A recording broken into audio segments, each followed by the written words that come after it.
Hi guys, welcome to this channel where you will get complete update about trading and share market, which is trade to earn. इस video में हम देखेंगे कि candlestick pattern क्या है और ये कैसे बना था। हम ये भी देखेंगे कि कैंडलस्टिक पैटर्न हमें ट्रेडिंग में कैसे हेल्प करता है और हम कैसे इसको यूज करते हैं। हम कैंडलस्टिक के अलग अलग पैटर्न को समझेंगे और इसके हेल्प से मार्केट के मूव को एनालाइज करेंगे। कैंडलस्टिक पैटर्न किसी भी ट्रेडिंग सेशन के ओपनिंग और क्लोजिंग को शो करता है या किसी ट्रेडिंग सेशन का हाई या लो को भी रिप्रेजेंट करता है। यहाँ जो ग्रीन कैंडल है उसको हम बुलिश कैंडल कहते हैं, यह मार्केट के पॉजिटिव मूव को रिप्रेजेंट करता है। और जो रेड कैंडल है उसको हम बियरिश कैंडल कहते हैं, यह मार्केट के निगेटिव मूव को रिप्रेजेंट करता है। इसमें जो वाइडर पार्ट है उसको हम रियल बॉडी कहते हैं और जो थिनर पार्ट है उसको शैडो कहते हैं। अगर हम ग्रीन कैंडल को ऑब्जर्व करेंगे तो देखेंगे कि मार्केट इस प्राइस पे ओपन हुआ था, यहाँ पे अपना लो बनाया था, यहाँ पे हाई बनाया और फाइनली यहाँ पे क्लोज हुआ। सिमिलरली अगर हम रेड कैंडल को ऑब्जर्व करेंगे तो देखेंगे कि मार्केट यहाँ पे ओपन हुआ था, इस प्राइस पे अपना हाई बनाया, यहाँ पे लो बनाया और फाइनली यहाँ पे क्लोज हो गया। देखिए, candlestick pattern basically Japanese rice traders द्वारा बनाया गया था 18वीं सेंचुरी में। यहाँ मैं आपको बताऊंगा कि यह पैटर्न हमें ट्रेडिंग में कैसे हेल्प करता है और हम कैसे मार्केट को एनालाइज कर सकते हैं। मान लीजिए आप एक रिटेल ट्रेडर हैं और आप मार्केट में अपने प्रोडक्ट बेचने गए। आप मार्केट में नए हैं और अपने प्रोडक्ट का सही प्राइस जानना चाहते हैं। आपने किसी से पूछा और उसने बताया कि कल इस प्रोडक्ट का मार्केट 50 पे क्लोज हुआ है। यह सुनकर आप अपने प्रोडक्ट का प्राइस 60 रुपए रखते हैं। एक दूसरा आदमी आपको देखता है और बोलता है यह प्रोडक्ट 60 में क्यों बेचना चाहते हो, कल इसका ओपनिंग 100 रुपए से हुआ था। आप वापस पहले आदमी के पास जाकर यह बात बताते हैं तो वह बोलता है कि दूसरे आदमी ने आपको यह नहीं बताया कि कल इस प्रोडक्ट ने 20 रुपए का लो बनाया था। आप दूसरे आदमी के पास जाते हैं तो वह बोलता है कि कल इस प्रोडक्ट ने 120 का हाई भी बनाया था। अब आप सोचते हो कि क्या मैंने इस प्रोडक्ट का सही प्राइस रखा है, और आप ये डिसाइड करते हो कि आप कुछ और टाइम मार्केट में रहोगे और पास्ट ट्रेंड को एनालाइज करके ही अपने प्रोडक्ट को बेचोगे। तो कैंडलस्टिक के हेल्प से आप मार्केट के ट्रेंड को समझ सकते हैं और आगे की प्लानिंग कर सकते हैं। तो अब हम देखते हैं कि कैंडलस्टिक पैटर्न कितने टाइप्स के होते हैं और इनका क्या इम्पैक्ट होता है। अगर हम इस कैंडलस्टिक चार्ट को ऑब्जर्व करें तो देखेंगे कि लेफ्ट टू राइट जाने पे इसका बुलिश स्ट्रेंथ कम हो रहा है। अगर हम इस कैंडल को ऑब्जर्व करें तो ये एक एक्सट्रीम बुलिश कैंडल है जिसका बॉडी बहुत बड़ा है। ये मार्केट के पॉजिटिव मूव को शो करेगा। इस कैंडल में बॉडी के साथ साथ एक छोटा शैडो या टेल भी है। ये भी बुलिश नेचर शो करेगा, लेकिन इसका स्ट्रेंथ पहले वाले कैंडल से कम रहेगा।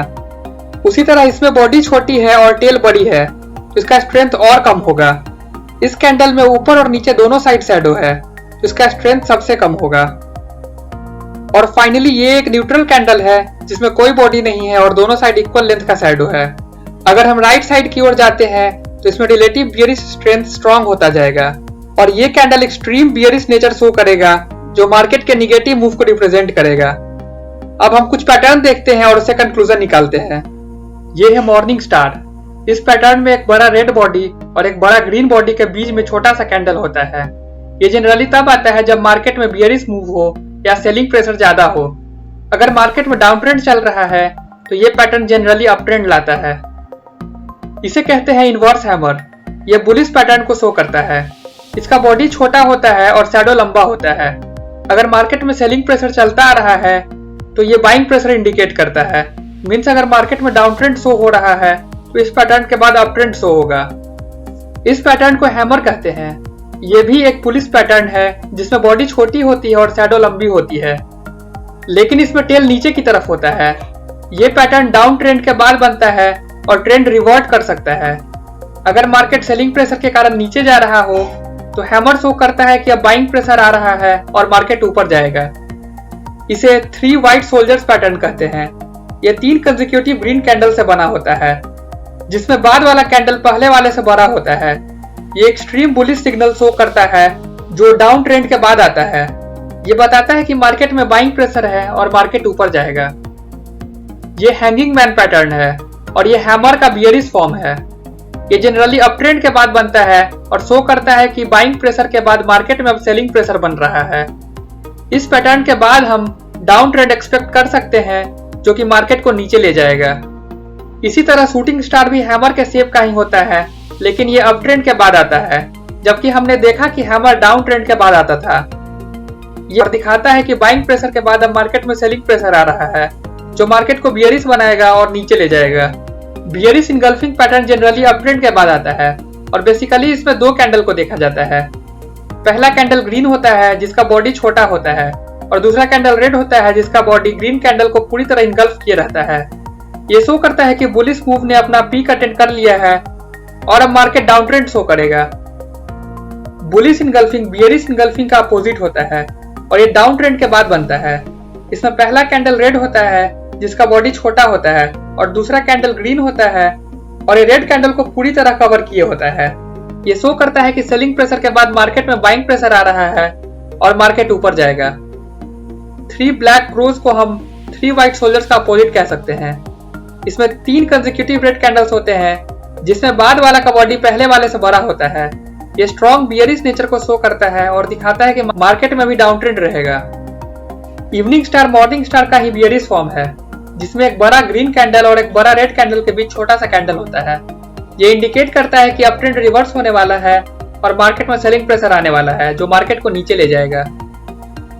अगर मार्केट का ओपनिंग और क्लोजिंग ऑलमोस्ट सेम प्राइस पे हो तो डोजी पैटर्न का फॉर्मेशन होता है। ये क्रॉस या प्लस साइन जैसा होता है। डोजी शो करता है कि मार्केट में इक्वल बायर और सेलर है, जिसके कारण मार्केट में कोई मेजर मूवमेंट नहीं हुआ। Falling 3 methods basically bearish nature को रिप्रेजेंट करता है। इसमें एक बड़ा रेड कैंडल के बाद 3 छोटा ग्रीन कैंडल बनता है और फिर एक बड़ा रेड कैंडल बनता है।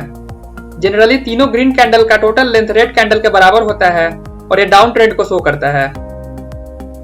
राइजिंग 3 मेथड्स अप ट्रेंड को रिप्रेजेंट करता है। इसमें 2 बड़े ग्रीन कैंडल के बीच 3 छोटा रेड कैंडल होता है। यह दिखाता है कि कुछ सेलिंग प्रेशर के बाद भी बायर्स मार्केट को कंट्रोल कर रहे हैं और मार्केट में भी बुलिश नेचर रहेगा। ये कुछ इंपॉर्टेंट पैटर्न्स थे जिनके हेल्प से हम मार्केट के मूवमेंट को एनालाइज कर सकते हैं। लेकिन देखिए, मार्केट में 100% श्योर कुछ नहीं होता है। हम सब ने वॉरेन बफेट का नाम सुना होगा। अगर इन्वेस्टमेंट की बात करें तो उनके जैसा शायद ही कोई हो। लेकिन एक रिपोर्ट के अनुसार बिलियनियर की लिस्ट में 2020 के सबसे बड़े लूजर वॉरेन बफेट रहे हैं।